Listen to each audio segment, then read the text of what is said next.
There have been more than 1,000 book titles a year that are now being challenged. There are people in my community who directly are fighting against my right to be who I am. In curating a library, it's my job to make sure that kids can see themselves reflected on the shelves of that library. I didn't really have access to that kind of information when I was a teen, and so I didn't have vocabulary for what I was feeling or what I was going through. If we're silencing these books, if we're banning them, we're silencing these stories that deserve to be heard. This is about literally freedom to read, freedom to choose what our children are reading, and not allow people who are loud and have a political agenda to decide that for me or decide that for you. It is impossible to overstate the impact that seeing yourself in a piece of media can have. It's like seriously invaluable. I can't really describe it, but it's this feeling of like, I'm not alone.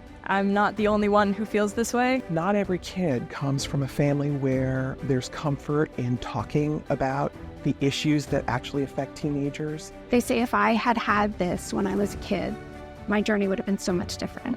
That I would have felt seen, I would have felt heard, I wouldn't have felt ignored. And if I have anything to say about that, we're going to make sure that New Jersey leads the way in how to protect the freedom to read for everybody.